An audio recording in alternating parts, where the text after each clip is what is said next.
Buenos días a todos. Esta es una oportunidad muy interesante.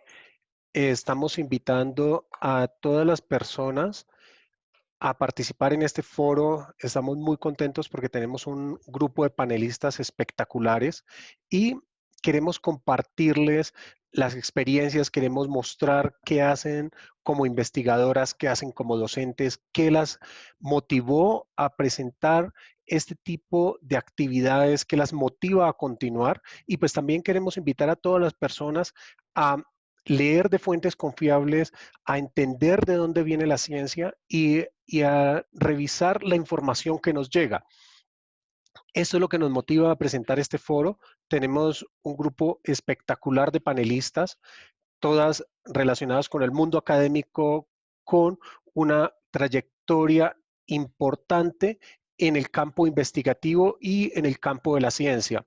También hemos recibido una cantidad impresionante de comentarios respecto a todas las personas que están interesadas en continuar en este tipo de actividades, en todas las personas que les gustaría conocer de primera mano y en todas aquellas que quieren saber cómo es este mundo de la investigación, porque estos días tenemos una situación bastante compleja donde las personas nos están diciendo, oiga, no, voy a quemar una antena de 5G porque eso me está afectando la salud o es un virus electromagnético o las personas que dicen, no, voy a medir la forma de ver cómo la Tierra es plana y voy a lanzar un rayo láser para mostrar todas las cosas que nos están pasando aquí ahora.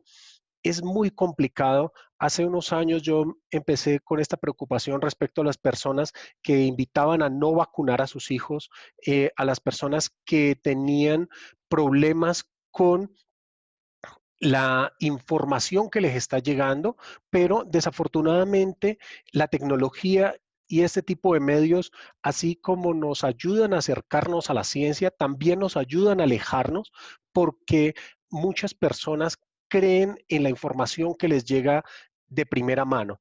La invitación el día de hoy de mi parte y de parte de las panelistas es que se acerquen a fuentes confiables, que lean y que investiguen.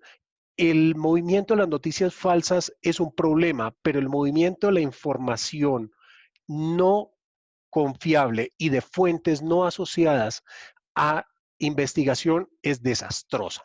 Entonces, sin más preámbulos, quiero presentar hoy a nuestras panelistas. Vamos a empezar con Adriana Figueroa. Adriana Figueroa es doctora en física de la Universidad de Zaragoza, España. Es ingeniera física de la Universidad del Cauca, Colombia. Actualmente trabaja como investigadora postdoctoral en el Instituto Catalán de Nanociencia y Nanotecnología en España. Su especialidad de estudio son las propiedades estructurales, magnéticas y electrónicas de nanomateriales con aplicaciones en nanotecnología y espintrónica. Ha desempeñado su investigación en que caracterizan centros de caracterización avanzada de nanomateriales de alto prestigio en España y Reino Unido. Marta Camacho es doctora en Ciencias de la Electrónica de la Universidad del Cauca, magíster en computación, especialista en telemática, ingeniería en electrónica y telecomunicaciones de la Universidad del Cauca. Es docente de planta y directora del grupo de I+D en informática de la institución universitaria Colegio Mayor del Cauca y es integrante del grupo de investigación IDIS de la Universidad del Cauca. Patricia Vélez es doctora en Ciencias Biomédicas de la Universidad del Valle, tiene una maestría en genética de la Unidad Genética Humana de la Facultad de Medicina de la Universidad Nacional de Colombia, es bióloga de la Universidad del Cauca por la Facultad de Ciencias Naturales, Físicas y Exactas y de la Educación, FACNED. Actualmente la doctora Vélez se desempeña como profesora titular de genética del Departamento de Biología de la FACNED de la Universidad del Cauca y directora del grupo BIMAC. Fue creadora del primer programa de posgrado de bioingeniería del suroccidente. La doctora Vélez ha participado como conferencista en eventos nacionales e internacionales y en varios proyectos multidisciplinarios. Igualmente es directora de trabajos de grado de estudiantes de la universidad y pionera en Colombia en la investigación bioinformática y geometría fractal aplicada a los problemas biológicos. Alina González es doctora en Ciencias de la Gestión de la Universidad de Rouen, Francia, es doctorante en Psicología Cognitiva de la Universidad de Caen, Normandía, en Francia. Tiene un DU de tercer ciclo en Ciencias de la Gestión de la Universidad de Rouen, Francia. Es magíster en Administración de Empresas de la Universidad del Valle y administradora de empresas de la Pontificia Universidad del Javeriana, Cali, con énfasis en banca y finanzas. Actualmente es directora del Departamento de Contabilidad y Finanzas de la Pontificia Universidad Javeriana de Cali, donde también se desempeña como profesora. Sus investigaciones actuales se centran en la decisión, teniendo como área temática la relación entre la estrategia y las finanzas, y tienen como terreno de estudios las empresas nuevas y el sector salud. Es investigadora senior de Colciencias y actualmente integrante del grupo de laboratorio CERREB de la Universidad de Caen, Normandía. Además, es miembro de la Asociación Iberoamericana de Economía y Finanzas Conductuales, AEFIC, de la Asociación Internacional Interdisciplinar de la Decisión A2ID y del Comité Científico de la revista Science Sphere y Science Weimar de Alemania. Maite Rada es doctora en Ciencia y Tecnología de los Alimentos por la Universidad Autónoma de Madrid y Química por la Universidad del Valle. Es vinculada a la Universidad del Cauca desde 1997 en el campo docente e investigativo. Es líder del grupo de la investigación Biotecnología, Calidad Medioambiental y Seguridad Agroalimentaria, BICAMSA, categoría A1 de Colciencias. Sus líneas de investigación actuales son seguridad agroalimentaria, aprovechando de residuos y caracterización para uso como alimentos funcionales. Caracterización por metales pesados de aguas, peces y sedimentos. Más de 20 publicaciones en revistas A1, un libro publicado, más de 20 trabajos de grado dirigidos en química, 2 en maestría en química con asesoría en trabajos de doctorado externos y otros altamente dirigidos. Participación en numerosos eventos y congresos de carácter regional, nacional e internacional, directora de más de 20 proyectos de investigación financiados y en asocio con el CISC de España. Docente de cursos de posgrado en química de alimentos y analítica de cursos de profundización en maestría y doctorado en química y bióloga de la Universidad del Cauca. Carolina González Serrano es PhD en TIC para la educación, es magíster en telemática, especialista en redes y servicios telemáticos e ingeniera de sistemas.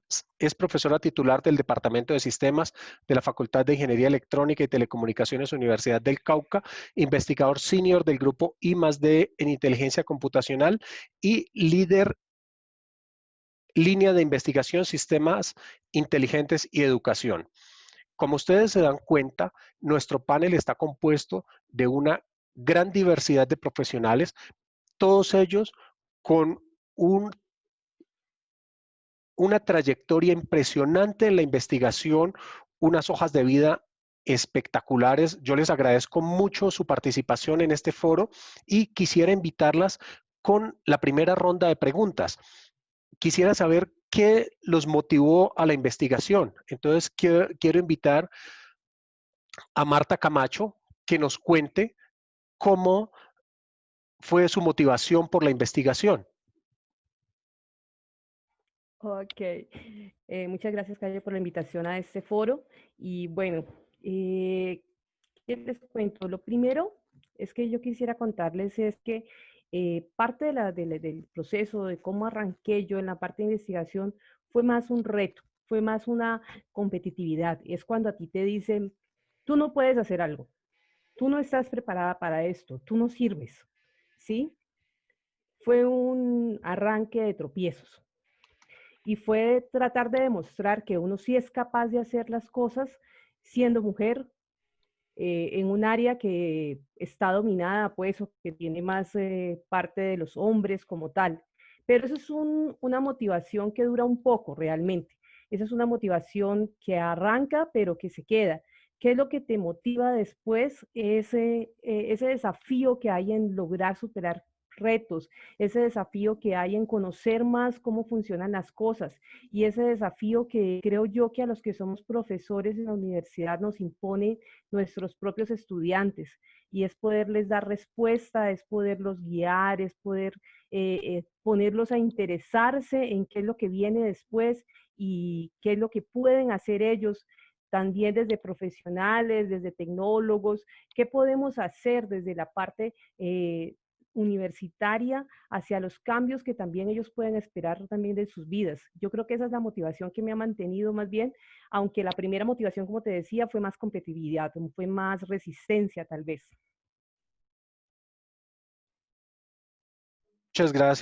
Muchas gracias, Marta. Es una forma muy interesante de ver las cosas y quisiera escuchar a Maite. Quisiera escuchar a Maite. Hola a todos, muchas gracias por la invitación a este foro. Bueno, principalmente mi motivación fue el hacer cosas nuevas, encontrar nuevas oportunidades, porque básicamente encontrar eso es un aliciente para el trabajo de cada uno. Mi carrera es una carrera pues, de las ciencias puras y básicamente cuando nos desarrollamos en las ciencias puras, pues la investigación se vuelve como una actividad de nuestro quehacer diario. Pues me motivó bastante el adquirir nuevos conocimientos, ya que casi siempre nosotros en nuestras carreras no nos formamos para ser docentes ni tampoco para ser investigadores. Y hay que tener en cuenta que para ser investigadores, pues también debemos ser docentes. A mí, en mi caso, gracias a Dios, pues la Universidad del Cauca, desde el año 1997, me dio la oportunidad de vincularme al departamento de química inicialmente como docente y era yo también una estudiante, apenas estaba terminando mis estudios de maestría en química en la Universidad del Valle. Y después de allí, pues ya continué con mi programa de formación en investigación y a partir del año 2000, pues empecé a hacer mis estudios de doctorado en ciencia de alimentos en España. ¿Qué más me motiva de la investigación? La formación de estudiantes, el hecho de tener estudiantes. Me alegra que luego de pasar por el grupo de investigación que actualmente coordino en Conciencias, pues siguen capacitándose a nivel de posgrado, en investigación. Eso me reconforta muchísimo porque veo que los estudiantes pues se van motivando, siguen adelantando estudios y lo más chévere es que generalmente se convierten en personas e investigadores mejores que uno. Termina uno aprendiendo mucho de ellos, hay estudiantes excelentes. Las investigaciones me gusta pues que sean como motivadas, que uno pueda escoger el tema a desarrollar. A veces se nos imponen pues también los temas de investigación. Entonces, por ejemplo, también es rico cuando un estudiante llega a ti con una idea nueva y te dice, profesora, yo quiero desarrollar tal trabajo y es como una inquietud de él y tú puedes ayudarle a desarrollar esa idea. ¿Qué más me motiva? Desarrollar proyectos de investigación en solución de problemas. He trabajado más que todo en la región para el Cauca, sí, en el campo de seguridad alimentaria, en el uso de algunos subproductos. Y básicamente también me motiva es el hacer proyectos con otros grupos de investigación, hacer investigación inter y transdisciplinaria, pues crear alianzas con otros investigadores. Gracias.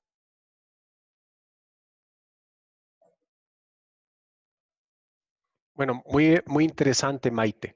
¿Hay alguien más que nos falte en el foro por comentarnos qué las motiva a investigar? Pronto, Pues yo Alina. sí quisiera contar un poquito la historia que es diferente. Yo no arranqué una carrera universitaria pura. eh, Inmediatamente me gradué, yo empecé a trabajar en el sector financiero y la verdad, la motivación para investigar viene de allí. Yo encontré pues un problema de financiación de las empresas, que las empresas pequeñas siguen teniendo problemas para encontrar financiación y esa fue la motivación, qué es lo que pasa, cuáles son los problemas que enfrentan estas empresas y cómo llevarles recursos. Entonces, cuando empecé a formarme, a avanzar en formación, en maestría, que seguía trabajando en el sector financiero, empecé a hacer mi primer trabajo de investigación y recuerdo mucho mi profesora directora del trabajo de grado de la maestría que me dijo, presenta eso en un evento científico. Y bueno, y fue la primera ponencia que presenté. Entonces, ha sido más una motivación por el terreno y sigo siendo muy sensible a eso, entonces continúo hoy en día investigando sobre empresas nuevas y financiación de pequeñas y medianas empresas y ahora me he preocupado por el sector salud también y ahí estoy en cómo, digamos, superar esos problemas y entender un poco las dinámicas.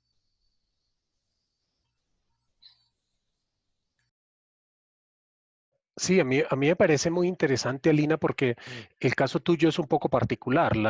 Entiendo que las demás investigadoras empezaron directo por la academia, pero tú fuiste a la empresa privada y regresaste. No sé qué piensa Adriana de esta pregunta y cómo lo ves tú desde tu perspectiva. Bueno, muchas gracias, Cayo. Primero que todo, agradecerte por la invitación y por la pregunta, porque pues, es importante saber qué lo lleva a uno a hacer investigación y, como dice Alina, pues puede ser muchísimas formas de llegar a este mundo de, de ciencia de investigación o en general de cómo generar conocimiento. Y eso es lo que a mí me motivó. A mí me motiva, siempre me gustó estudiar, sobre todo aprender y entender lo que son las ciencias naturales. Entonces me gustaban mucho las matemáticas, la física, la química. Y entonces vi las ofertas que tenía en la Universidad del Cauca y me llamó mucho la atención empezar a estudiar ingeniería física. Y ya cuando empecé mi carrera de ingeniería física, me gustó pues el hecho de continuar una carrera científica, hacer más investigación, porque pues la investigación se basa en aprender y generar conocimiento y aportar con ese conocimiento al avance del desarrollo de la sociedad y yo quería como aportar algo a la sociedad. Y ese es mi trabajo y pues me gusta mucho. Pero también quería comentar que en mi elección o digamos en la motivación para continuar una carrera en ciencia, también influyó en mi alrededor pues tener como gente en ese ámbito académico que pues no solamente, o sea, que sobre todo han sido mujeres y eso es lo que quería pues como resaltar. Por ejemplo, mi madre pues hizo un posgrado en computación, mis hermanas son ingenieras, una de mis primas y su esposo son físicos y trabajan en investigación. Entonces, el tener esas referencias y esos modelos a seguir me parece como importante o fundamental y ha marcado, digamos, mi vida y el desarrollo de mi carrera científica y me parece que como ese tipo de modelos o de role model que le llaman en inglés son importantes que se visibilicen y que pues que para que digamos se fomente más la ciencia en la sociedad, pues para que más gente esté digamos en contacto con la ciencia. Muchas gracias, Adriana. Yo creo que es muy importante lo que acabas de decir, porque en mi caso también es un poco diferente. Yo estuve involucrado mucho tiempo en la empresa privada, pero en mi casa en particular fue algo interesante. Mi madre se casó muy joven y empezó a estudiar su secundaria después. Entonces era muy gracioso porque ella iba con sus compañeras del colegio de la secundaria a hacer las tareas a mi casa. Y en ese momento yo estaba en un grado similar, estaba en segundo, tercero de bachillerato, sexto, séptimo. Entonces era muy gracioso porque yo no entendía en ese momento por qué mi mamá estaba haciendo eso. Y fue algo muy interesante porque cuando nació nuestro hijo, José Manuel, nosotros acompañamos a mi madre a su grado de universidad. Entonces, yo creo que estos procesos vienen un poco de casa, pero también nosotros debemos ver cómo las familias pueden apoyar estas situaciones con las niñas y cómo pueden impulsar estas actividades hacia las demás personas. Entonces, voy a invitar a Patricia Vélez que nos cuente cómo lo ve ella desde su perspectiva.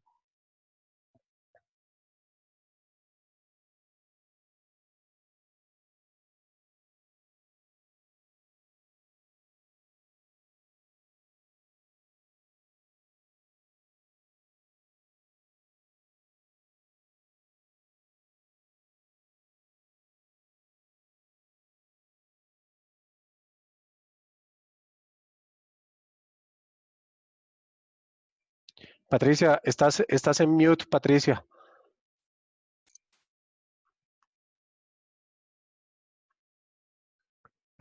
Ya. Ya te escuchamos. Muchas gracias por invitarme al panel.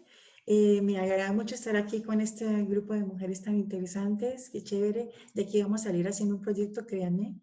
Me gusta mucho estar acá y les agradezco mucho. Me parece que es un espacio muy importante para todas, para todos. Voy a hablar de mi experiencia, porque mi experiencia tiene un pasado. Estuve pues todos hemos tenido, estamos aquí porque tuvimos ese pasado. Creo que algunas aquí se les olvidó eso. Seguramente mucho de lo que, o algunas cosas de lo que voy a decir, algunos tendrán un recuerdo de esto, porque obviamente estamos acá por esa base que tuvimos. En mi caso, yo recuerdo cuando yo era niña, yo tenía más o menos 7 años, 6, 7 años, mi papá me llevó a regalar, yo jugaba mucho en el jardín de mi abuela, un jardín grandísimo, y yo allí jugaba mucho con las hormigas, con las mariposas, con las flores, todo esto, y él me llevó a regalar una caja verde, bueno, era para nosotros que éramos 3 hermanitos, una caja verde con un microscopio donde habían portaobjetos, habían colorantes, muchas de estas cosas, y para mí fue una maravilla porque yo empecé a mirar más cosas, yo empecé a revisar todo, digamos, con ese instrumento que me dieron.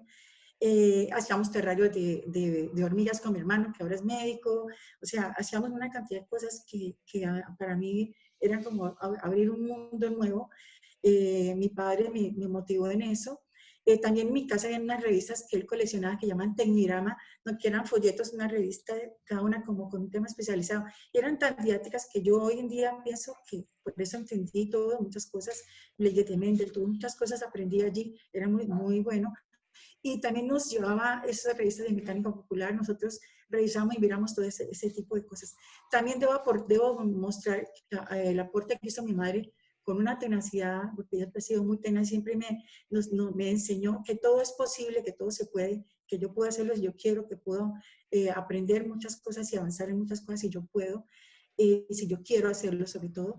Y mi mamá, por ejemplo, hizo su maestría cuando tenía 62 años. O sea, entonces, toda esa motivación y todo de tener, siempre teníamos un libro en la mano, tener cosas en la mano, me parece, eso, para leer, para hacer, me parece que eso fue una motivación muy grande.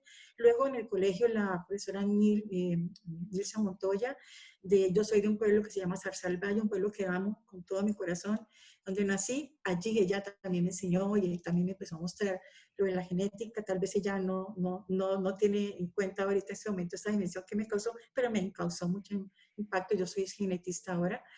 Y también después en la universidad, la profesora Olivia, y luego el doctor Emilio Yunis, y luego aprendí cuando estaba en mi trabajo de tesis a ver esa mirada de investigación técnica en el laboratorio del doctor Patarroyo, bueno, etcétera, todas esas cosas. Y luego ahora, ¿qué me motiva a mí a seguir haciendo ciencia? Pues formar a mis estudiantes con el mismo camino que yo ya sé cómo llegar, o sea, abrirles el camino porque uno va aprendiendo, le va diciendo a los estudiantes, métete por acá, haz esto, porque ya uno sabe que es el camino, uno va trazando caminos para los estudiantes. O sea, yo tengo mis ideas, yo aporto ideas manejo un grupo de investigación muy grande, pero también, ellos también tienen unas ideas interesantes, y la verdad, para mí, todas esas ideas para mí son combustible, o sea, y yo también, o sea, trabajo con ellos, este tipo de ideas, y a la gente está allí para formarla. Nosotros tenemos que dejar un legado, tenemos que formar a la gente que viene detrás y formarlo muy bien, y formarlo para que la sociedad que venga sea Dios mediante sea la mejor, que cada vez tengamos mejores cosas para tener mejor bienestar. Creo que eso es lo que todas aquí queremos, ¿cierto? Muchas de pronto me han dicho, pero creo que estarán muchas de acuerdo conmigo.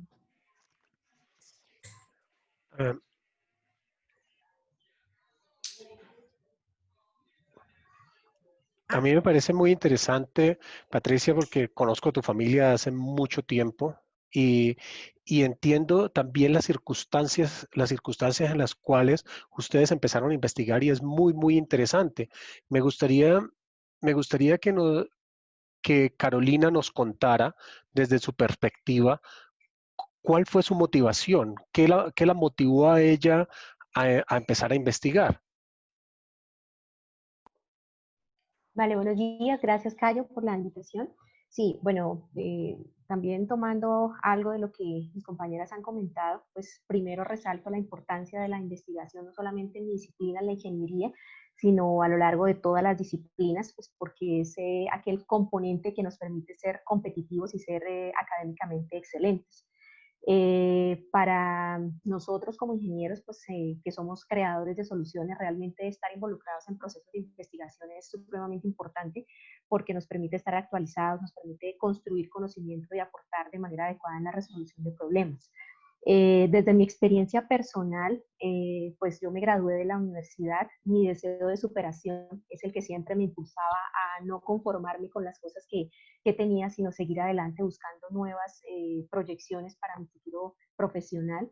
Me vinculé inicialmente al campo laboral, a la industria de software. Empecé desarrollando soluciones a la medida para problemáticas del contexto real. Inicialmente me sentía satisfecha, me sentía contenta porque estaba aplicando los conceptos que había adquirido en el ámbito universitario, en la solución de problemáticas reales, pero luego cuando empezó el cúmulo de tareas repetitivas, mecánicas, el exceso de trabajo que no me permitía tiempo para realizar actividades de autoaprendizaje, de capacitación, empecé a desmotivarme un poco y a pensar en nuevas proyecciones para poder continuar mi carrera profesional. Y es ahí donde aparece la oportunidad de la Universidad del Cauca, que al igual que lo mencionaba Maite, digamos, la siento como mi alma mater, aunque no lo es, pero estoy muy agradecida con la universidad porque a través de ella he adquirido muchas cosas y he logrado muchas cosas a nivel profesional. Empecé vinculándome a los programas de posgrado a través de maestría y doctorado, donde pude hacer procesos investigativos y en donde ya son más de 15 años que llevo trabajando con procesos de investigación a nivel de proyectos, de grupos, y realmente en ese sentido la investigación se ha convertido en una de mis pasiones a través de todo este tiempo y que considero que es muy relevante y me satisface y me llena mucho como profesional. Muchas gracias, Carolina. Es muy interesante lo que tú mencionas porque eso me recuerda lo que pasa en la empresa privada. En la empresa privada tú te dedicas a producir, a producir, a producir. Muchas veces las personas empiezan a leer algo, pero están leyendo o aprendiendo sobre lo que nos pasa y sobre lo que se espera desarrollar en la empresa, sobre las necesidades de aprendizaje, pero tus propias necesidades de aprendizaje muchas veces están relegadas o básicamente se te empieza a pasar y no tienes la oportunidad de hacerlo. Yo les quería compartir algo, la situación de trabajo es tan complicada. Yo estuve en una asignación en una isla en el Pacífico Sur y entre enero y julio del 2010 no leí mi correo personal.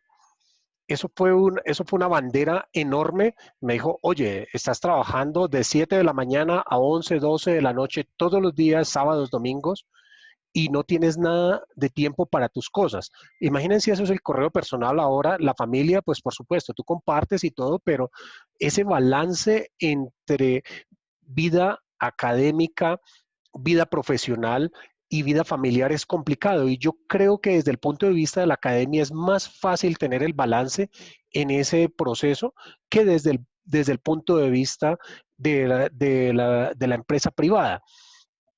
Voy a devolverme un poco con, eh, vamos a empezar, uy, empecemos con Marta. Empecemos con Marta de nuevo. Cuéntanos cuál es el reto más grande que has enfrentado en tu carrera y cómo lograste superarlo.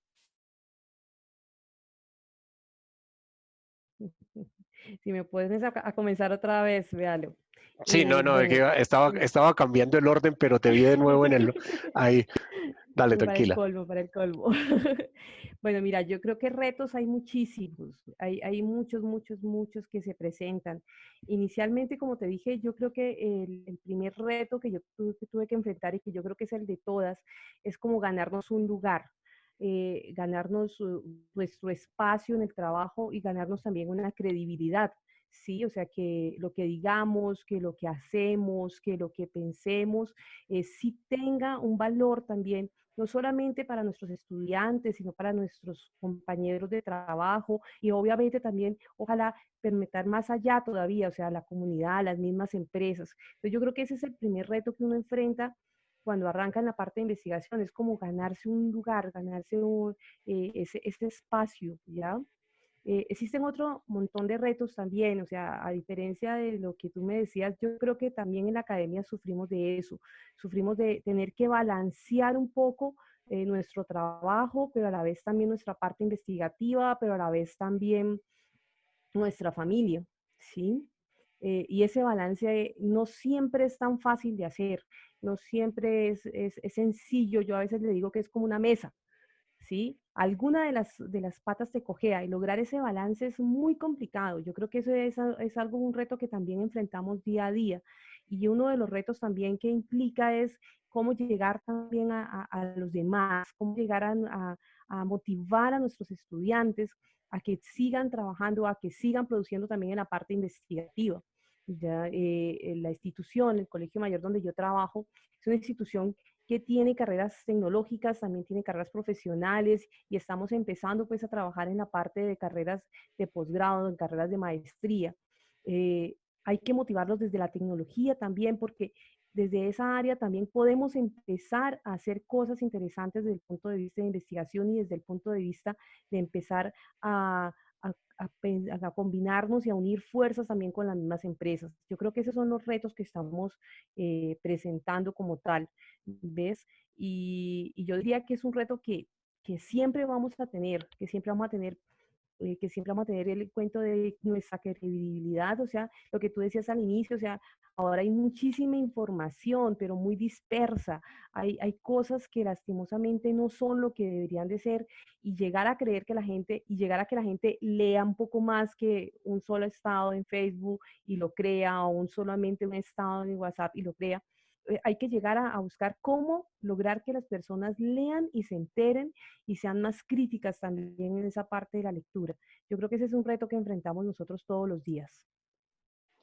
Muchas gracias, Marta. Quisiera escuchar a Carolina. Cuéntanos cuál es el reto más grande que has enfrentado en tu carrera y cómo lograste superarlo. Bueno, durante el desarrollo de mi carrera he enfrentado diferentes situaciones, pero quizá la que se convirtió en un gran reto para mí fue ser mamá tesista. Cuando inicié el doctorado, también quedé embarazada. Entonces fueron dos procesos que se dieron simultáneamente, el embarazo, el nacimiento de mi hijo, la crianza y el desarrollo de todas las actividades de investigación, el preparar los documentos, analizar los datos, preparar las publicaciones, asistir a los eventos, el estar inmersa en un laboratorio con una estructura casi que netamente masculina. Todo eso se convierte en un terreno pantanoso, diría yo, y desafiante para una mujer. Pero bueno, el amor por mi hijo, la motivación o el interés por salir adelante fueron las principales herramientas que me ayudaron a continuar mi proceso doctoral. La negativa de ver a mi hijo como un obstáculo y el deseo pues de continuar fueron las principales o los principales elementos que me ayudaron a salir adelante. Si ustedes me preguntan cómo ser madre y hacer un doctorado al mismo tiempo sin morir en el intento, pues realmente yo tengo como dos elementos que fueron claves para mí y fueron la devoción a mi profesión y el amor maternal. Y con eso pues yo creo que pude superar todas las situaciones que tuve que vivir en ese momento y bueno, que ahora recuerdo con mucho cariño. Yo creo, gracias Carolina, yo creo que has tocado un punto muy importante aquí, es el punto de ser madre. Es algo fundamental y es una cosa que me ha llamado a mí mucho la atención porque en medio de todas las teorías y de todo lo que ha pasado, conozco 2 o 3 amigos que decidieron, oiga, yo no voy a ser madre o no voy a ser padre, no voy a tener hijos. Entonces él me decía, no, porque es que los hijos, primero está el tema económico, luego dice, no, es que yo no voy a tener hijos porque en realidad no me va a quedar tiempo, pero yo creo que es un sentimiento egoísta, con todo respeto, pero pienso que el tener hijos es perpetuar lo que nosotros hacemos. Nosotros enseñamos, o ustedes particularmente enseñan a sus estudiantes, pero el legado a largo plazo va a ser lo que ustedes le transmitan a sus hijos, o lo que los docentes le transmiten, o lo que los padres le transmiten a sus hijos. Entonces, quisiera escuchar a Maite que nos cuente cuál es el reto más grande que has enfrentado en tu carrera. Bueno, creo que básicamente han sido dos, uno muy bueno y uno pues, bastante, por decirlo así, para mí desagradable. El primero, pues básicamente fueron mis estudios de doctorado, creo que fueron mi reto más grande, pues que lo hice en un país extranjero, yo lo hice en España, separada de mi madre, yo fui hija única, entonces mi madre y yo, más que madre e hija, fuimos las mejores amigas, y separarme de ella para mí fue bastante complicado hasta que ella me dijo, no, vete a hacer tu doctorado, yo te apoyo y yo te espero 4 años.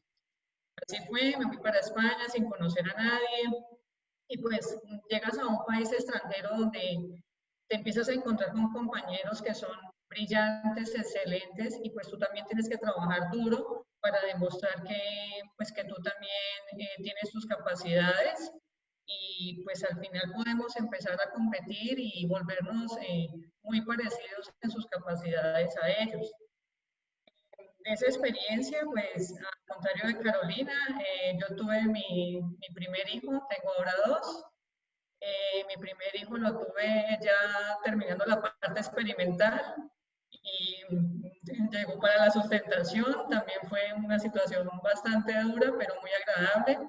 Hoy tiene 15 años y tengo pues una niña de 7 también, ambos hermosos, pero creo que valió la pena. La otra cosa que uno se lleva de eso es que básicamente mantienes alianzas con esas personas. Entonces, además de alianzas en el trabajo investigativo, pues también son personas que se convierten en tus amigos, ¿no? Entonces podemos hacer proyectos en conjuntos y trabajar juntos. Como cosa negativa, de pronto así reto negativo, me pasó en la universidad también fue que llegué a la coordinación de un doctorado en ciencias ambientales, un programa que no era de mi carrera, yo soy química, y básicamente me encontré con un rechazo de parte de profesores, estudiantes al llegar a esa coordinación. Entonces fue para mí bastante desagradable porque te encuentras con personas que a veces por más que tú quieras hacer cosas buenas, aunque no sea lo tuyo, no te dejan pues avanzar. ¿Qué me llevó a esa experiencia? Estuve 2 años allí y básicamente lo rico fue que tuve un buen comité de trabajo, un grupo de trabajo que me apoyó, que estuvo conmigo, y antes de salir pues logré que la mayoría de los estudiantes que llevaban más de 7 años en ese programa pues se graduaran de su doctorado, y lo reconfortante y cómo lo pude superar esa situación, porque al final fue desgastante, todo el tiempo quería renunciar, fue que ahora te encuentras a esos chicos y te dicen gracias, profe, porque gracias a usted, después de haber estado 7, 8 años ahí en el programa, pues me gradué. Entonces esto es como lo positivo que hago, pero creo que ha sido como algo muy bueno y una situación pues bastante, pues, harta, de pronto decirlo así. Sí, yo creo que es complicado, yo creo que es complicado y una de las características importantes en este tipo de actividades es la perseverancia. Muchas personas no lo ven así cuando un chico empieza a demorarse más tiempo en la carrera, como tú lo mencionas, Maite. Y yo creo que también es valioso entender cuando una persona lucha y logra alcanzar esa meta. Por supuesto, hay personas brillantes que se demoran 4 años, cuando la carrera demora 4 años ahora o 5 en el caso de las universidades públicas, pero cuando alguien se empieza a demorar y ustedes ven que la persona lucha y empieza a buscar la forma de continuar sus estudios, es complicado. Hay una situación muy dura de uno de nuestros compañeros cuando alguien me dice, no, sabes que tal persona está desempleada. Y le dije, ok, ¿y qué está haciendo? Me dice, no, está trabajando en un sitio sacando arena. Y se me vinieron las lágrimas. Yo dije, wow, ¿cómo es posible? Entonces me dice, sí, hay familia, hay que mantenerlo, no hay trabajo en ingeniería, al menos no lo ha conseguido y estaba haciendo eso. Yo creo que esas actividades son bastante llamativas.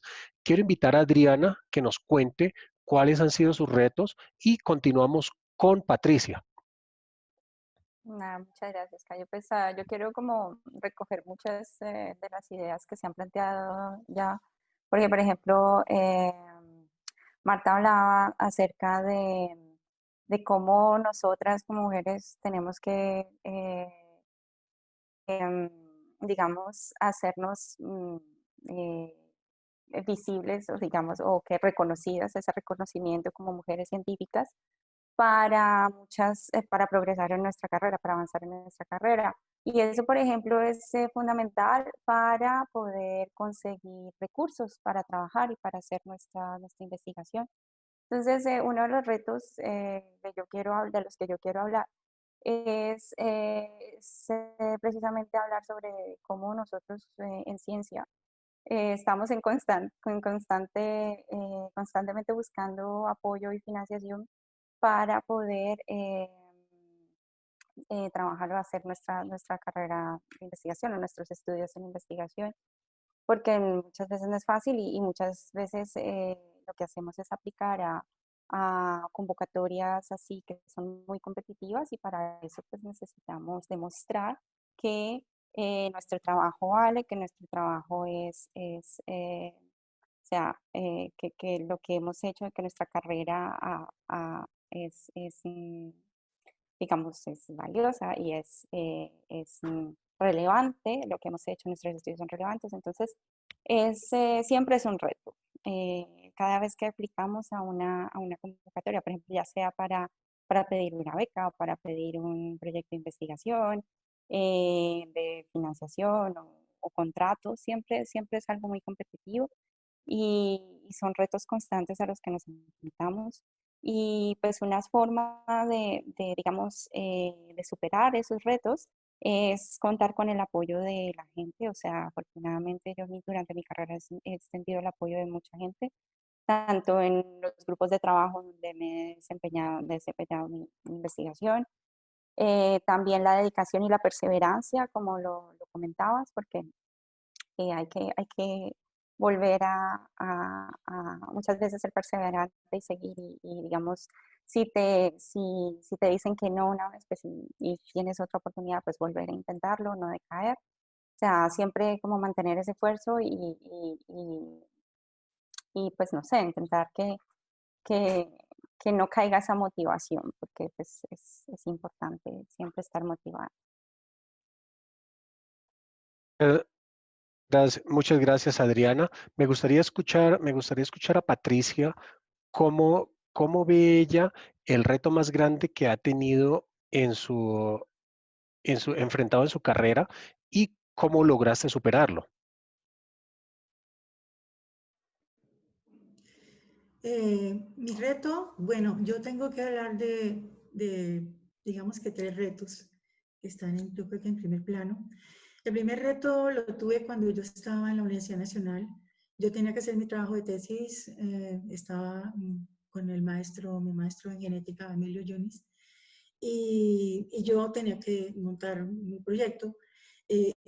Yo, de todas las dinámicas que se hacían en el laboratorio, pues yo había hecho cultivos de tumores en cáncer de colon, cáncer de retinoblastoma, bueno, y otro tipo de neuroblastomas. Pero en ese caminar yo encontré con las pacientes de cáncer de mama. Y yo veía que las pacientes que tenían cáncer de mama, a las posmenopáusicas no se les permitía tener un tratamiento para detener el tumor, que es con hormonoterapia, que es con un medicamento llamado tamoxifen. Entonces yo decía, y yo veía las perimenopáusicas que son mujeres muy jóvenes, que todavía están criando sus niños. Entonces, yo veía, y obviamente era mucho más agresivo para ellas, terrible esto, y solamente lo podían recibir las mujeres posmenopáusicas que tenían receptor de estrógeno positivo y no lo podían recibir, y que tenían carcinoma ductal, y las otras posmenopáusicas y las otras perimenopáusicas que tienen otros tumores como carcinoma papilar, lobulillar, todos los demás no podían recibir ese tratamiento. Yo dije, no es posible. Entonces, me fui y hablé con el doctor y le dije, yo quiero hacer el trabajo en cáncer de mama. Me decía, pero bueno, pero es que de esto todavía hay que avanzar en el tema para mirar qué podemos hacer. Y yo me puse a mirar, a revisar, y se veía que solamente el 35% de los cultivos de tumores mamarios eran posibles, el resto no. Y 35% para hacer estudios de investigación es muy bajo. Entonces yo me dediqué a cultivar estos tumores.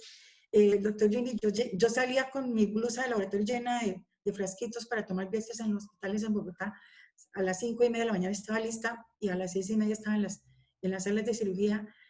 Y yo llegaba con esa cantidad de muestras al laboratorio. Yo veía, cuando llegaba y terminaba todo el día haciendo todo el trabajo, a las 5 o 6 de la tarde terminaba, y cuando a las 6, 7, 8 de la noche iba a mirar, todo estaba un desastre. Yo me sentaba en el laboratorio, yo lloraba, y me decía el doctor, mira, eso pasó muchas veces, ¿no? Me decía, ¿por qué no continúas con lo que estás haciendo? Yo decía, no, doctor, yo voy a seguir haciendo esto. Y estuve 2 años haciéndolo, hasta que un día, wow, qué cosa tan interesante, todo funcionó, todo se puso, pero claro que cada día que yo llegaba de hacer estos cultivos, yo anotaba en un cuaderno, yo dibujo mucho, yo dibujaba todo lo que hacía, iba cambiando cantidades de factores, de cosas para poder mejorar las cosas, hasta que funcionó. Mis compañeros en el laboratorio me decían, que sean también esos tumores in vitro, que me decían, un día se voy a tener que colocarle un brasier, le decían de chiste, pero es que tenían, eso era fabuloso. Entonces empecé a hacer un trabajo de investigación que era trabajar el efecto del estradiol, que era el que activa el crecimiento celular, contra el tamoxifeno, que era el que detenía al tumor, y empecé a mirar todo esto y a hacer todos los análisis, mirar de cada uno, y hicimos 96 cultivos de cada tumor, 586 tumores mameros primarios. Hoy que lo miro para atrás, pienso que eso fue tremendo. Me gasté 8 años haciendo esto, les adelanto esto. Y encontramos la dosis perfecta para que el tumor estuviera detenido. Además, porque ese medicamento se le da a las mujeres posmenopáusicas, y las mujeres posmenopáusicas tenían un problema de toxicidad ocular reversible. Ese medicamento en ese momento se llamaba Tamoples de manera comercial, lo producía una empresa que se llama Ronan Blanc, y ese medicamento producía la toxicidad, y tocaba que las personas le retiraran el medicamento 3 semanas mientras mejoraba, pero eso no era bueno para el crecimiento tumoral. Entonces, encontramos la dosis exacta, la que era fisiológica, y eso fue fantástico. Pues por eso la universidad me premió con una tesis laureada. El doctor Emilio Yunis, pues luego se fue con las otras personas que trabajaron conmigo en el Instituto de Cancerología, que muchos de ellos me apoyaron, y empezaron a darle ese tratamiento. Estoy hablando de hace más de 25 años, a las mujeres que tienen cáncer de mama. Hoy se lo dan a todas las mujeres, no importa el tipo de tumor, el tipo histológico, si es pre o posmenopáusica, no importa, y es un tratamiento muy bueno para mantener estable el cáncer de mama. Lo que fue analizar el genoma humano. Nosotros empezamos a trabajar el genoma humano desde hacía, o sea, casi que desde no sé, tal vez un 95, 96 empezamos a hacer los estudios. El proyecto de genoma humano avanzaba, el oficial, estaba haciéndose el Craig Venter con el Celera Genomics y el de NIH, que sea el proyecto oficial.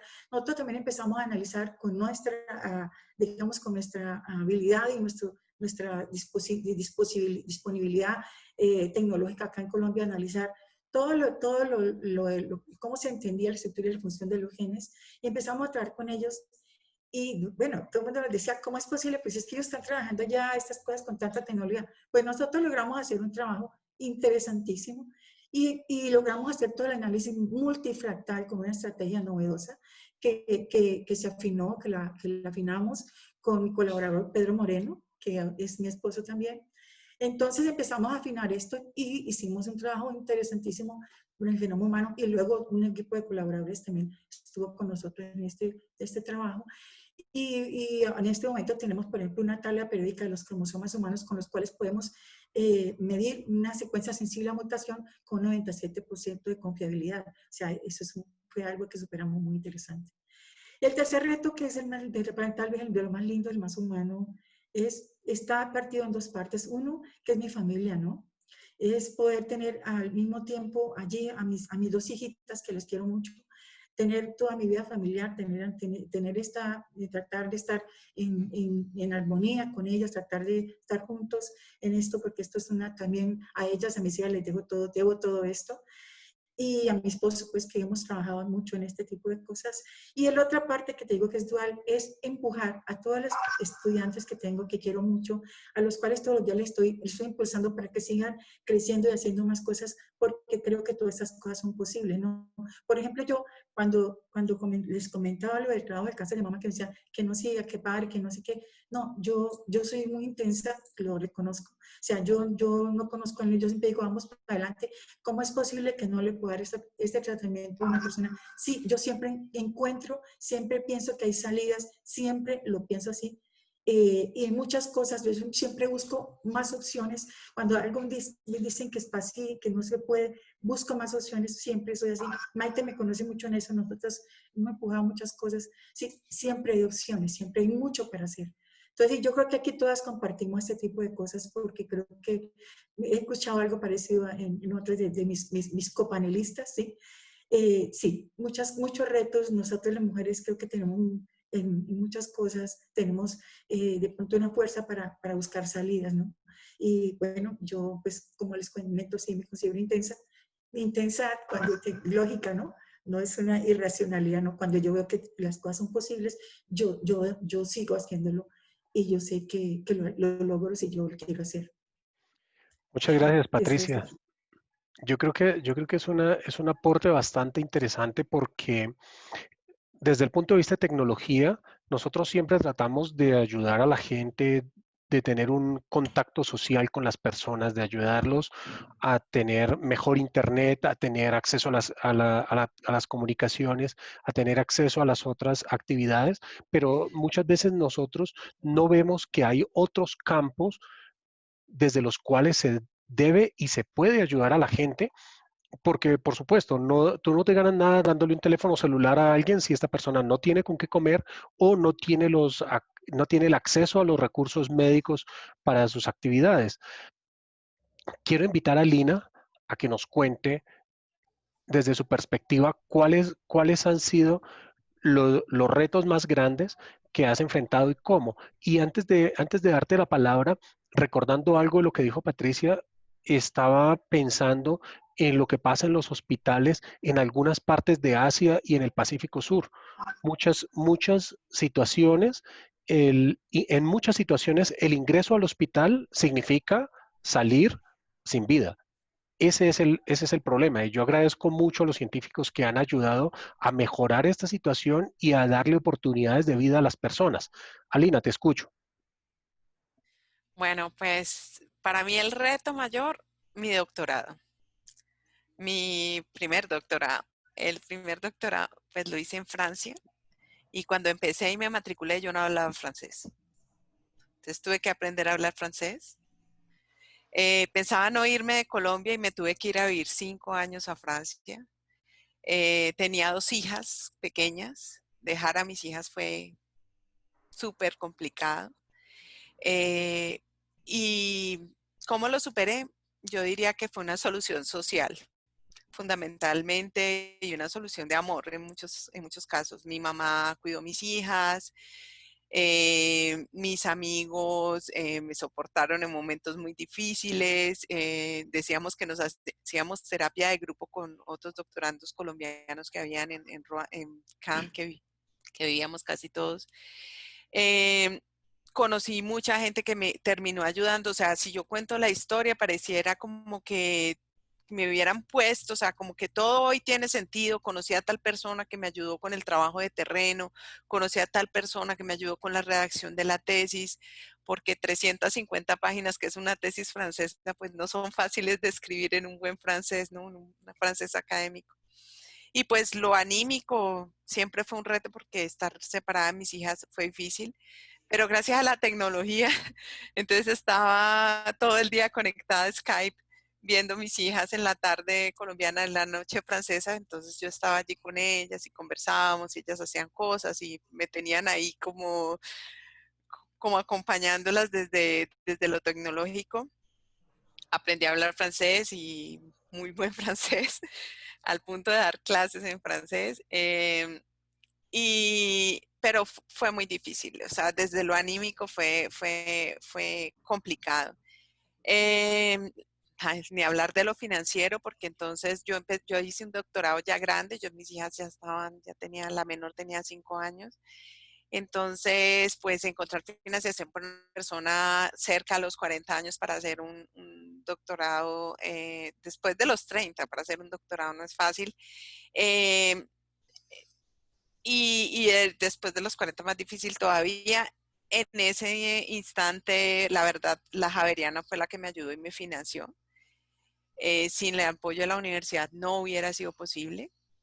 Sin el apoyo de mi mamá no hubiera sido posible. Sin el apoyo de mis amigos franceses que me presentaron a la gente que me dio el acceso al terreno, no hubiera sido posible. Entonces, es una solución social. Hablé francés gracias a una solución social. La gente con la que vivía, con la que convivía, me corregían y yo iba corrigiendo mi francés. Y así, y bueno, finalmente, como digo yo en la tesis, la lista de personas con las que yo estoy agradecida es tan grande que podría superar el número de personajes con todo y las cartas del ejército de la Reina Roja en Alicia, el País de las Maravillas. O sea, mucha gente me ayudó. Y así pues yo también me comprometo con mis estudiantes a ayudarlos y sacarlos adelante con sus ideas y sus tesis. Muchas gracias, Alina. Creo que Adriana es la única panelista que nos falta en esta ronda, o ya pasamos todos. Ok, bueno, yo creo que es, ¿cómo? ¿Cómo, Adriana? ¿No? No, que yo ya aporté mi punto de vista de Ok, proyecto. sí, yo creo que Gracias. ha sido muy interesante y en el panel he recibido unos cuantos comentarios respecto a mi comentario respecto a la decisión de ser o no ser madre, ¿sí? Recuerden que esto no es una discusión de género y no es la posición de los panelistas, es la posición personal, no estoy discutiendo otra cosa.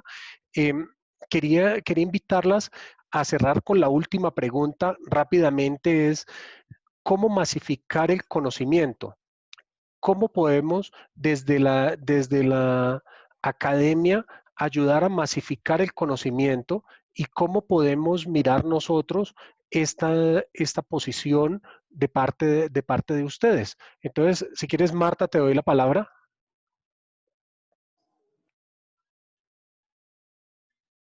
Ok, bueno, mira, yo creo que parte de masificar el conocimiento es uno de los retos muy fuertes, tal vez en la parte investigativa, ¿sí?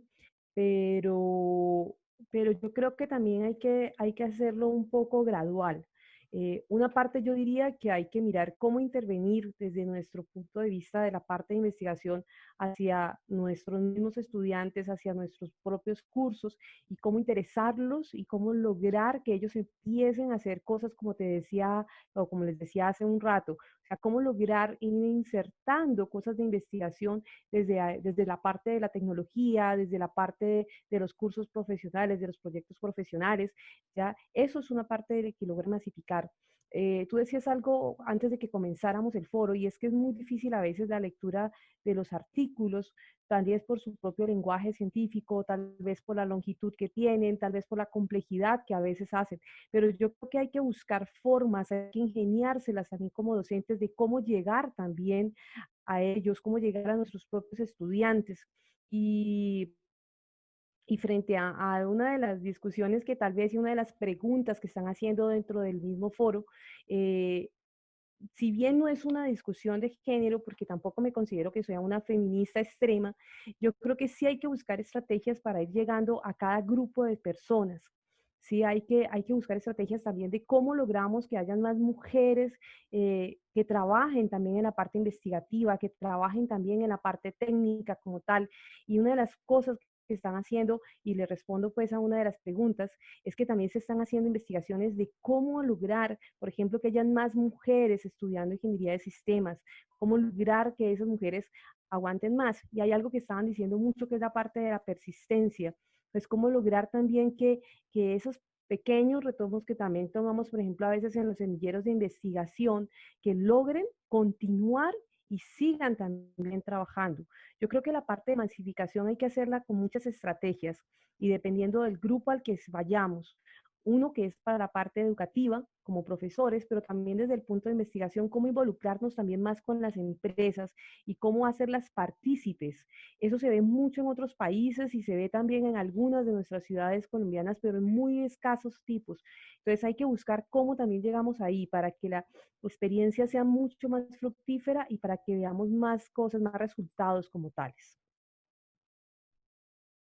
Gracias, Marta. Maite, cuéntanos cómo se puede hacer la presentación de la información científica o la información académica de una forma más ágil. ¿Qué podemos hacer desde la ciencia y cómo podemos invitar a las personas? Porque es muy fácil leer un tweet donde nos digan, oiga, la Tierra es plana o miren, vayan a quemar antenas o el virus es un virus electromagnético o cosas como esas, a decirle a alguien, oiga, vaya y lea al menos cinco líneas. No lo invitamos a que lea un libro o que lea un paper completo, pero ¿cómo podemos hacer para que la gente se involucre más en este tipo de actividades y de una forma más fácil? Bueno, pues yo creo que el mecanismo tradicional pues son las publicaciones, ya sean de tipo nacional o internacional, en revistas reconocidas o indexadas, que es lo que nosotros pues básicamente manejamos dentro de las ciencias puras. La tendencia sería que cada vez más pues estas revistas puedan ser de libre acceso, ¿sí? Para que otras personas las consulten, conozcan en qué estamos trabajando los diferentes grupos de investigación, les puedan ser útiles como antecedentes para el desarrollo de sus propuestas o sus investigaciones. Otra manera, considero también que es importante, por ejemplo, los libros. Muchos de ellos, pues ya se nos da la opción en las diferentes editoriales de hacer publicaciones de los libros con resultados de proyectos de investigación de nuestros estudiantes, pues donde tú puedes encontrar una recopilación más extensa, más detallada de cómo verdaderamente ese grupo o esa persona hizo, pues, una cierta investigación y pues nos ayuda a que conozcan también investigaciones que se están dando pues, en Colombia, que es nuestro caso. De todas formas, como tú comentabas, y pues si bien hoy en día el Internet y las redes sociales nos permiten difundir el conocimiento pues de manera bastante ágil, en mi opinión particular, ¿no? Creo que en temas de investigación pues debe haber un rigor científico. Ese rigor científico pues debe permanecer y las publicaciones en artículos que se hagan a nivel de ciencia creo que son la forma más adecuada de difundir ese conocimiento que cada uno vamos adquiriendo o aprendiendo. Muchas gracias, Maite. Muchas gracias. Si quieres, Alina, cuéntanos. Miren, hay una cantidad de información en la red que es muy interesante y estos días me ha llamado mucho la atención porque, bueno, yo continúo la idea de seguir estudiando, de seguir aprendiendo. ¿Y, y qué piensas tú? ¿Cómo se puede difundir más fácil la investigación? ¿Cómo podemos hacer esto de una manera más ágil? Bueno, la verdad, es algo que yo me preguntaba desde el principio y yo creo que las revistas científicas no, pues difieren un poquito, no son la solución. Nosotros en las revistas científicas tenemos que atenernos a las normas de publicación, a los comentarios de nuestros evaluadores y tenemos que seguir el método científico y mostrarlo. Entonces, creo que allí, pues no es a pesar de que se libere, pues esto vendría a beneficiar a otros investigadores, pero no al público en general. Yo creo que para el público en general nosotros tenemos que transformarnos digitalmente. Y entonces, yo, por ejemplo, me había negado enormemente a tener un Twitter y hoy tengo uno y publico algunas pequeñas, pues muy cortas, son 240 palabras, pequeñas cápsulas de conocimiento de cosas, pues que a veces sale la gente con unas propuestas, por ejemplo, ahorita hay propuestas respecto de los bancos que le perdonen la deuda a todo el mundo, pues creo que entonces hay una ignorancia respecto del funcionamiento del sector financiero, entonces hay que puntualizar y explicar, pues que pues, eventualmente pueden, digamos, refinanciar los intereses y ese tipo de cosas, pero no no pueden perdonar la deuda porque tienen otros compromisos del otro lado, que están los ahorradores típicos de los bancos. También he llevado mucho trabajo a las comunidades. Entonces ahora estoy preocupada. Por ejemplo, yo arranqué preocupada por los emprendedores. Yo entreno emprendedores. Entreno emprendedores, he hecho cursos incluso gratuitos o con las comunidades, mucho trabajo para llevar de alguna manera esto que yo sé tan técnicamente a un lenguaje común, una vulgarización, yo no sé si la palabra es correcta en español, pero de cambiar el lenguaje, porque cuando yo hablo con mis términos técnicos casi nadie me entiende.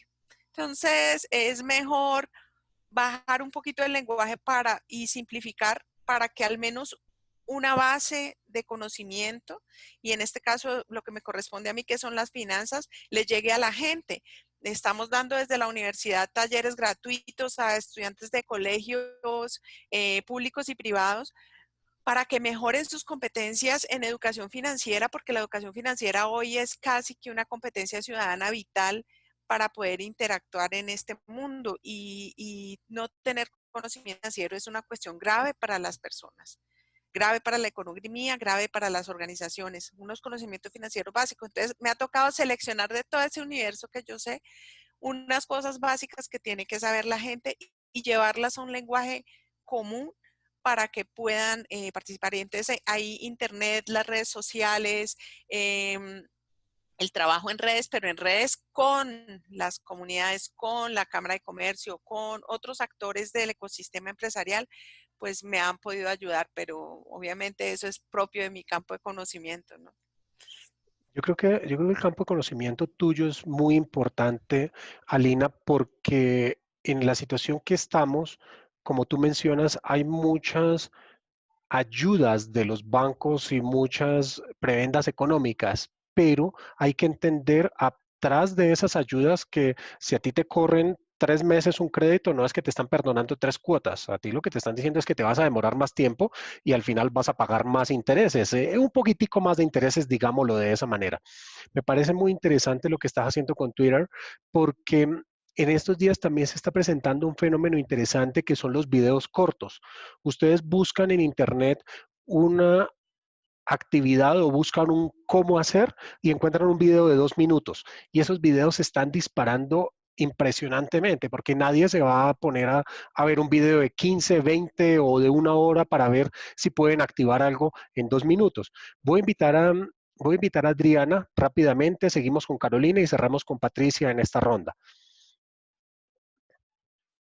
Vale, gracias. Sí, yo quería pues resaltar algo que dijo Alina también, la parte de las redes sociales, la parte de las nuevas tecnologías.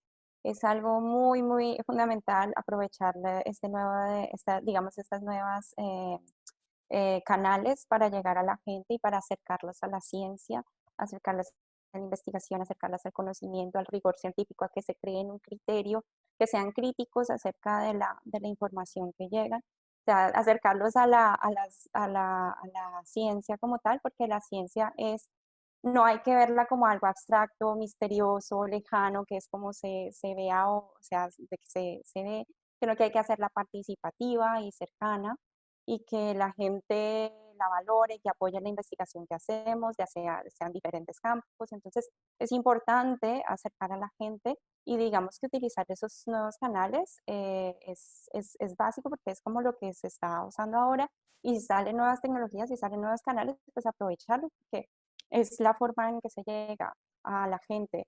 Y pues, ¿qué otras formas para no llegar, o sea, perdón, si no se puede llegar a la gente que tenga acceso a estas nuevas tecnologías? Pues, por ejemplo, se puede crear más museos interactivos, promover este tipo de iniciativas, involucrar a más colectivos, o sea, involucrar no solamente, digamos, a nivel de universidad, a los estudiantes, sino pues a los colegios, asociaciones, o sea, muchos otros sectores y otros colectivos y otras comunidades tienen que hacer parte también de este tipo, de la divulgación de la investigación.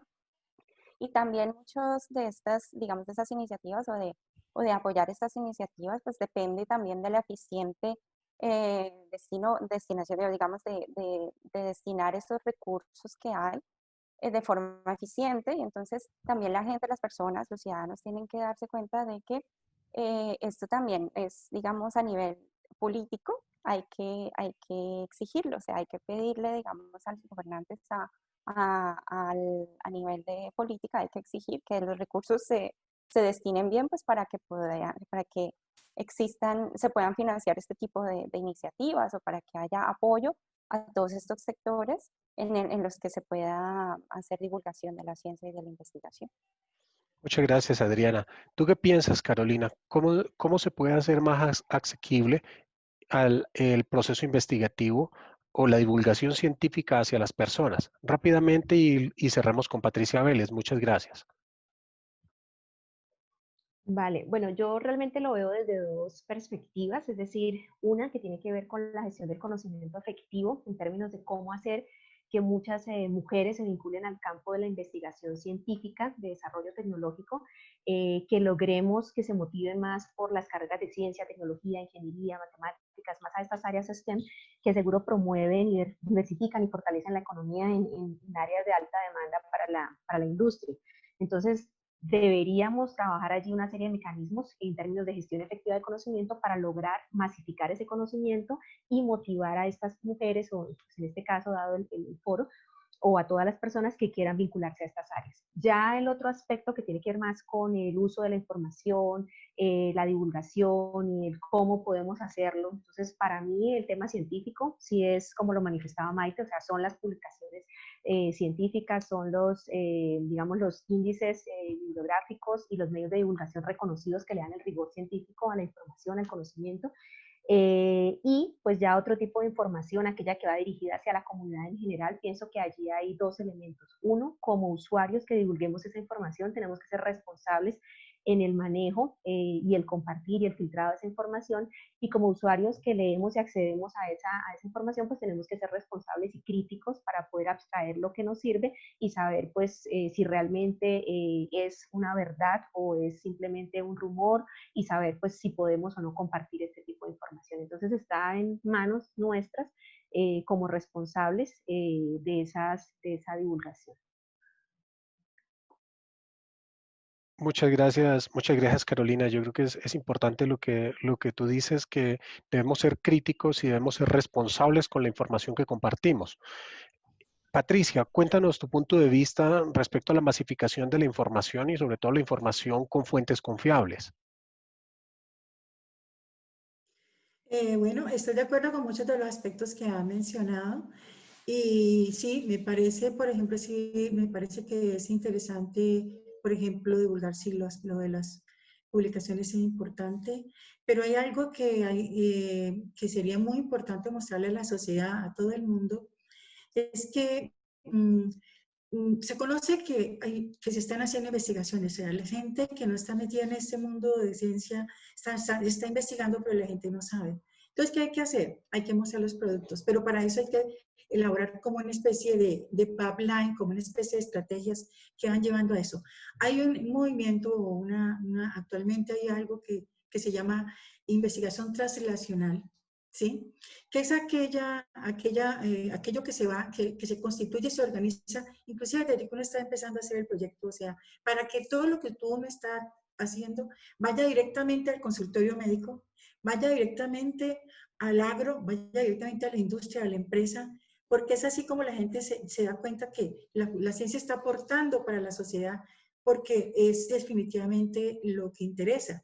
Entonces, habría que no solamente, yo creo, me recojo un poco también lo que está diciendo Adriana, hay que mostrar las publicaciones y hay que mostrar también, de pronto, no hay noticieros de ciencia, que la gente supiera, así como sabemos todos los días tantas cosas que pasan, hombre, que en la Universidad de Antioquia están haciendo tal cosa, que la Universidad del Cauca está haciendo tal cosa, pero mostrarlo no como una cosa de un momento a otro cualquier, sino que sean noticias normales todo el tiempo, porque la gente se genera unos paradigmas de otras cosas que de pronto no son importantes desde el punto de vista, digamos, de entender qué está haciendo dentro de la investigación para la sociedad, ¿sí? Porque le damos paso a otras cosas.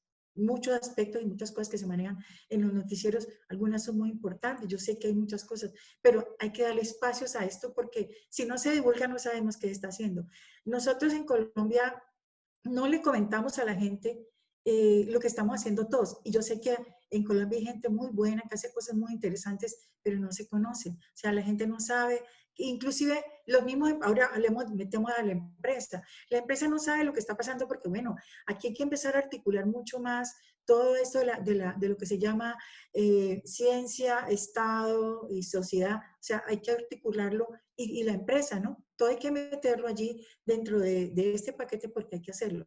Nosotros mismos, por ejemplo, ahorita, yo recordaba ahorita, cuando les hablaba al principio de qué me ha motivado, yo pensaba que, o pienso que de alguna manera yo hice en ese momento investigación translacional, porque no se llamaba en ese momento así, pero nosotros lo que hicimos directamente fue a los pacientes, ¿sí? O sea, no se demoró mucho, o sea, pero porque estaba todo articulado, de pronto estuvimos en un, digamos, en un medio, un caldo de cultivo para que esto se diera, pero esto debe repetirse en muchas cosas. Ahora mismo seguimos trabajando con un proyecto que estamos haciendo de regalías, analizando el cáncer de mama en todo el Pacífico colombiano, junto a unos investigadores muy interesantes allí, compañeros, Guillermo Barreto, Jaime Velasco, Pedro Moreno, y queremos que esto se haga, que le sirva a la gente, se revierta rápidamente a la gente, que la gente pueda entender y pueda abordar, se le pueda abordar el cáncer de mama con la investigación que ya tenemos nosotros, que estamos produciendo, y ojalá se pueda hacer en otros países y tenemos apoyo del gobierno para seguir en el país con este proyecto que va muy bien encaminado.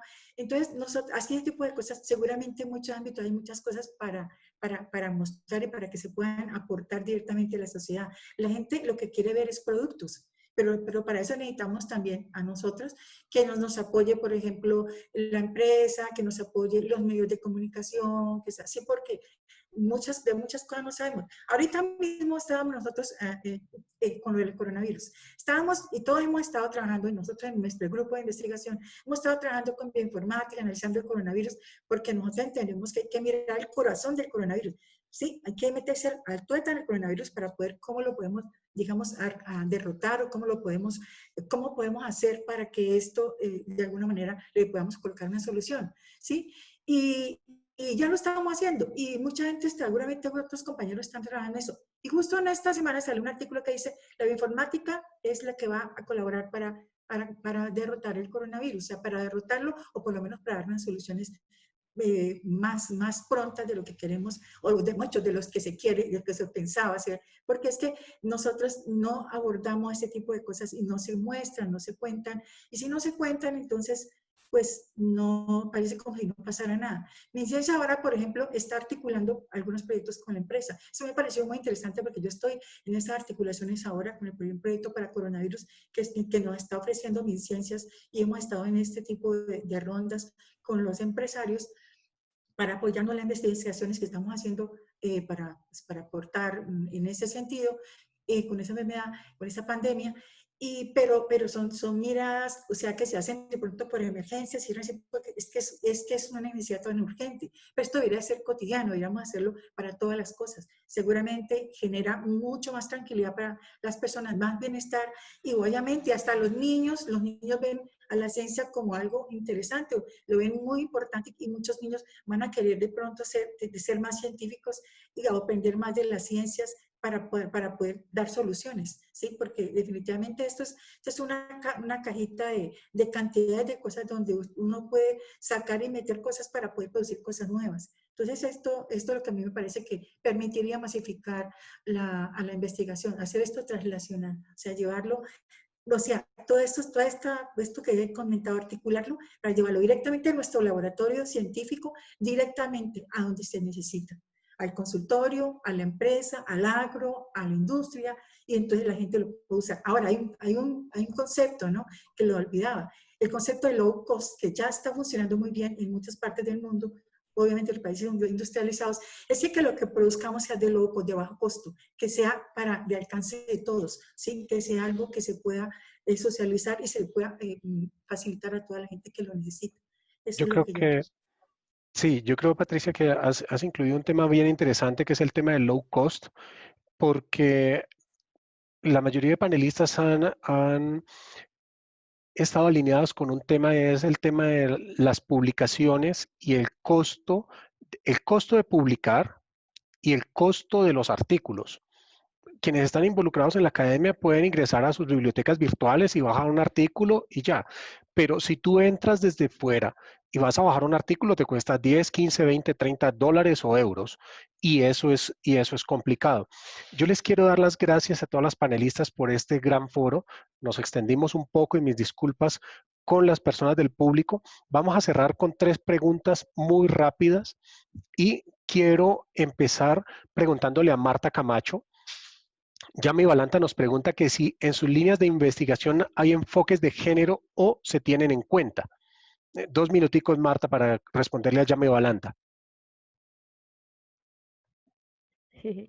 Bueno, yo he tratado de ser bastante corta en mis respuestas, Cayo. Bueno, hay varias cosas que yo podría contarle a todos y es, en mi investigaciones como tal, en el grupo de investigación nuestro, no directo en el mayor, pero en el grupo IDIS de la Universidad del Cauca sí hay líneas de investigación en la parte de género. En el grupo de nosotros, en el mayor, lo que hemos tratado de hacer es políticas de cómo impulsar que nuestras niñas cuando comienzan a estudiar se haya más retentiva, ¿sí? O sea, sí se puedan quedar más. Una de las cosas que incluso hemos logrado detectar es que las mujeres son más perseverantes.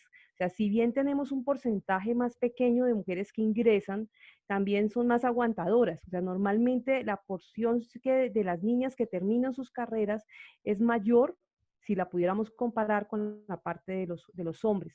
Pero sí hemos buscado políticas de cómo lograr que esas mujeres se integren a nuestros grupos de investigación. Entonces, la mayoría, por ejemplo, de nuestros jóvenes investigadores han sido niñas, han sido mujeres como tal. Y nuestro grupo de investigación, también la mayoría somos mujeres. Entonces sí hemos buscado políticas que nos ayuden a tal, pero en la parte de investigaciones como tal, sí te puedo contar también que existen algunos avances desde el grupo de vista y desde el grupo de IDIS de la Universidad del Cauca, en el que también pertenezco, donde se están investigando, por ejemplo, cómo hacer o qué hay que mirar para que las mujeres, por ejemplo, aprendan más a la parte de la programación sea, que hay que tener en cuenta. Entonces, en esa parte se ha investigado también en esa parte y investigación sobre la parte de manejo de género desde el punto de vista de carreras técnicas también lo tienen y también lo estamos trabajando.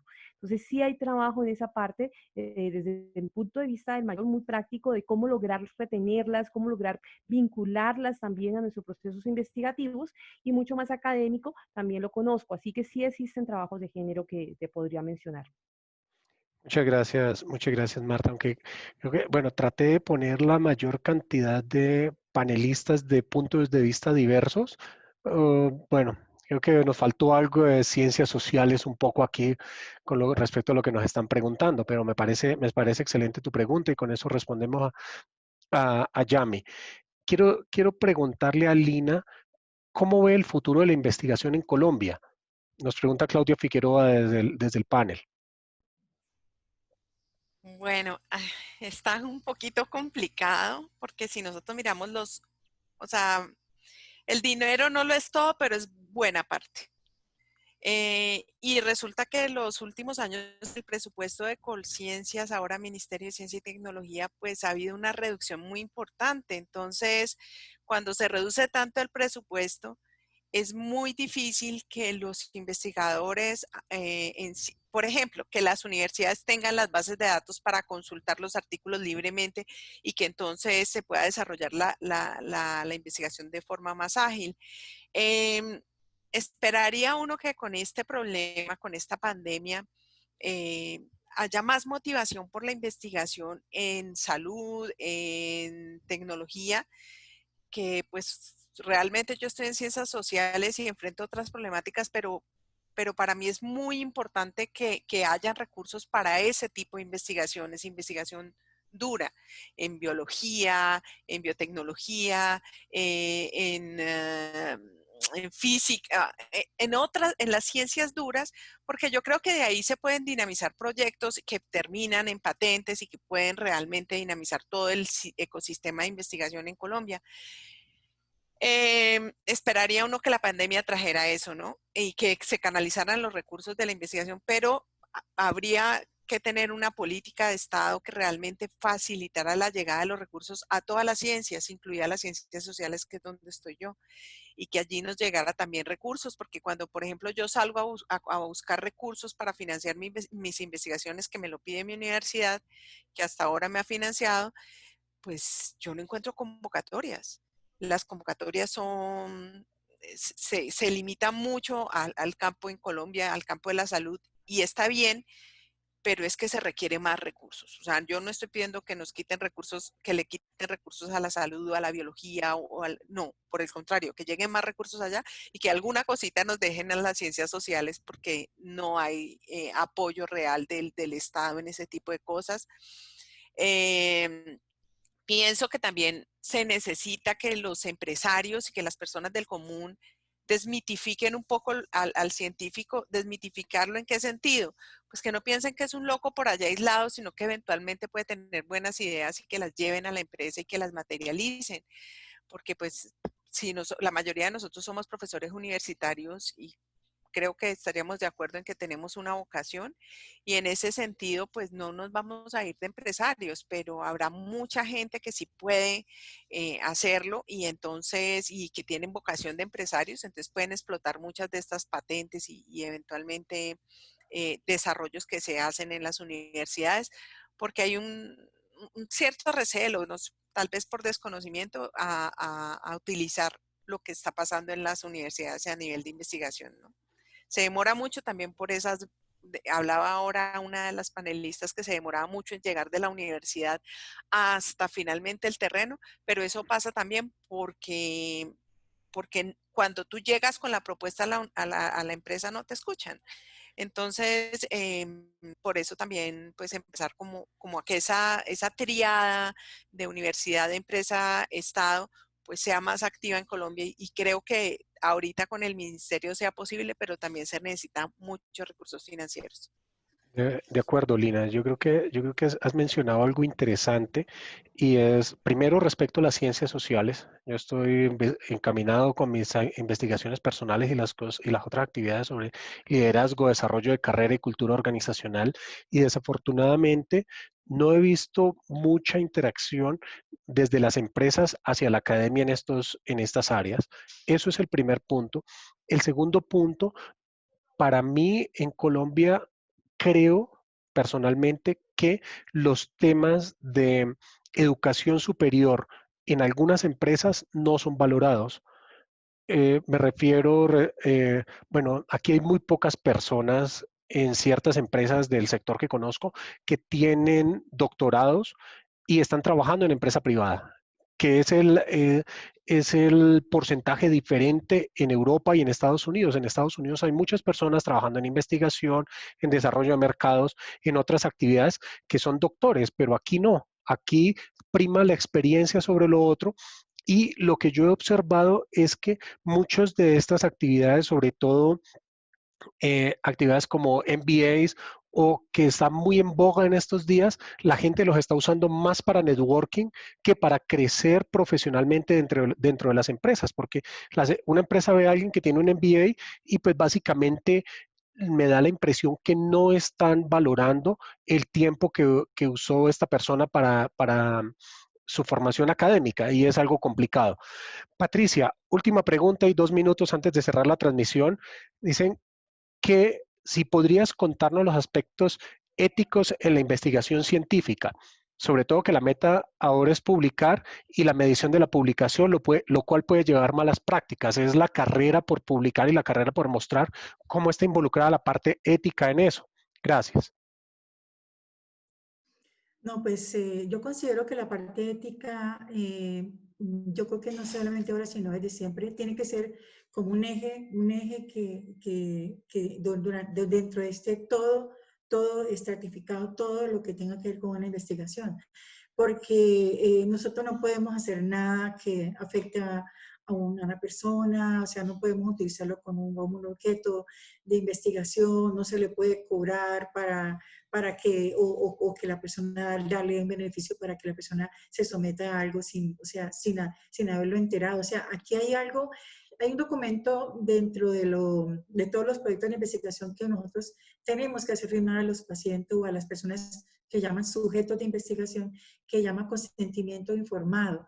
Así sea un trabajo de encuesta, lo que sea, las personas tienen que recibir información clara, concisa, concreta, con un idioma muy fácilmente entendible de a qué se va a exponer cuando va a apoyar un proyecto de investigación y la persona tiene todo el derecho de decir acepto o no acepto, inclusive si dentro de una propuesta de investigación y después decide salirse y decir ya no quiero, tiene toda la libertad de salir, yo no quiero, y eso no le puede traer discriminaciones sociales, políticas, religiosas, étnicas, laborales, ni de ninguna índole. O sea, eso todo tiene que quedar claro. Y su nombre tiene que quedar codificado, o sea, ningún dato que llegue a la persona para que se identifique de ninguna manera, ¿sí? Ni siquiera de dónde trabaja, de qué regiones, nada. Entonces, la parte ética es muy importante. Nosotros, por ejemplo, en el programa, yo soy la coordinadora del programa de posgrado en Bioingeniería en la Universidad del Cauca y del Centro Internacional, soy la directora del Centro Internacional de Secuenciación Genómica y Bioingeniería, y esos son los pilares filosóficos más importantes que tiene estos dos, digamos, estamentos. Que ante todo la ética tiene que funcionar allí porque, por ejemplo, nosotros no podemos desarrollar cosas que afecten a la vida de las personas. Por ejemplo, en bioingeniería, generar algo que afecte la vida o la sociedad, no podemos hacerlo, o sea, y eso está ahí claro.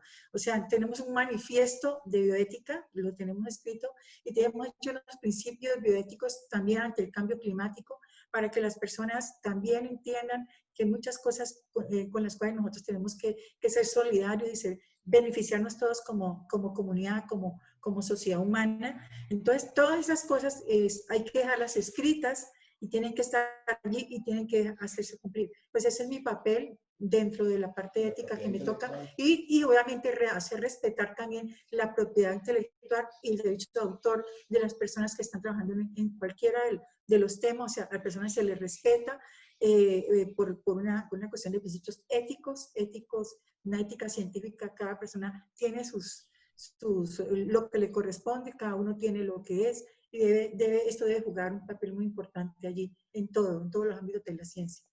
Muchas gracias, Patricia. Yo creo que es muy importante lo que tú mencionas, porque para las personas que están involucradas en la ciencia es interesante, porque es común cuando tú vas a iniciar una investigación o vas a iniciar un trabajo de maestría o de doctorado, una tesis, tú debes firmar un compromiso ético. Sí, debes firmar un compromiso donde te dicen, oiga, usted no va a involucrar a personas, no va a hacer esto, si las involucra no puede hacer una gran cantidad de cosas. Y ese es el otro llamado a las personas el día de hoy, porque la idea de este foro fue invitar a investigadoras reconocidas y que nos contaran qué pasa desde su campo de acción.